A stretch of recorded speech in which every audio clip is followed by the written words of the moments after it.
touche, c'est bien, pour donner sur le côté, le centre et la reprise de la tête au premier poteau. Pas encore d'opportunité pour Mohamed Bayo, penalty.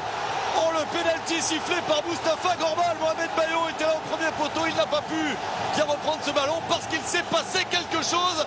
Et un penalty sifflé après moins de 17 minutes. Et je peux vous dire que M. Gorbal, il a décidé tout de suite. Il n'a même pas forcément attendu que ça râle côté guinéen. Il était bien placé.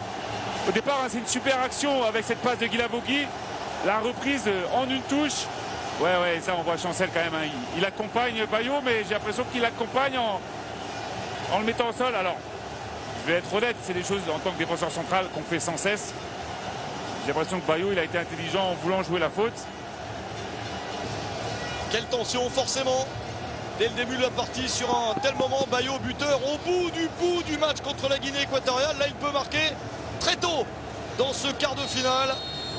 Mohamed Bayo pour le 1-0 de la Guinée. C'est parfaitement exécuté. Le Sili national est devant. Ce penalty est favorable à Bayo pour marquer son 3e but du tournoi. La Guinée mène contre le RDC. Et on voit qu'il y a de l'ambiance, les joueurs qui partent voir leurs supporters. Le geste de Bayo, c'est le geste d'un attaquant qui est en confiance, qui a pris le lead un petit peu dans cette attaque, qui compte quand même des noms comme Guirassy, c'est pas rien, mais on a vu beaucoup de confiance, vous l'avez évoqué, pas de Naby Keita, pas d'autres joueurs, c'est lui qui a pris le ballon et c'est lui qui a exécuté ce penalty avec beaucoup de maîtrise technique et de calme et de sérénité.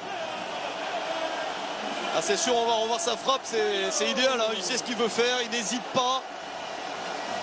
Ouais, c'est un contre-pied, il tire un petit peu au milieu parce que c'est une zone en général où si vous bougez en tant que gardien, c'est très compliqué. Ah, c'est une belle performance et il devient le premier Guinéen avec 3 buts dans la même canne depuis Pascal Fainduno qui en avait mis 4 en 2006.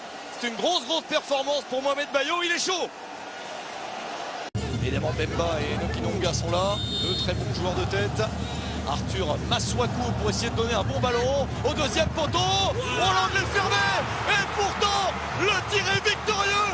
L'incroyable but de Chancel.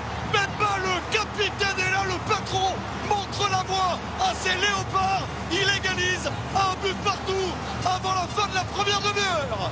Quelle réponse cinglante du capitaine Chancel. On sait qu'il a ses aptitudes sur le plan offensif.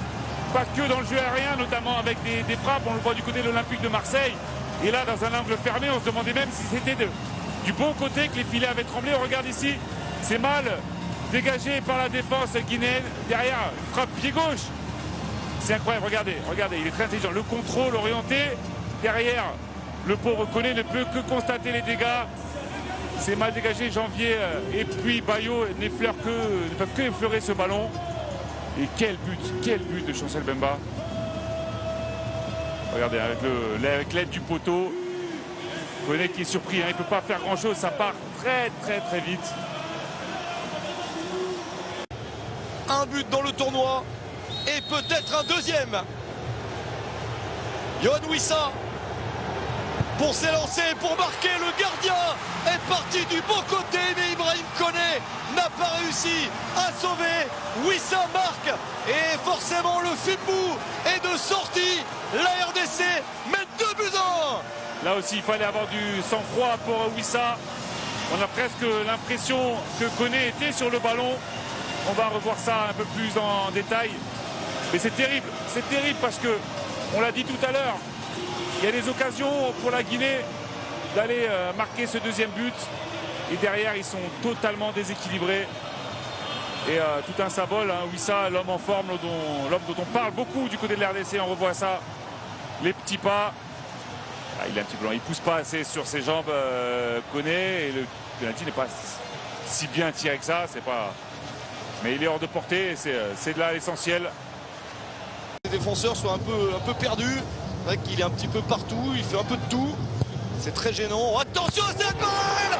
L'incroyable coup franc! L'incroyable but, un des buts du tournoi qui va peut-être envoyer la RDC en demi-finale de la CAN.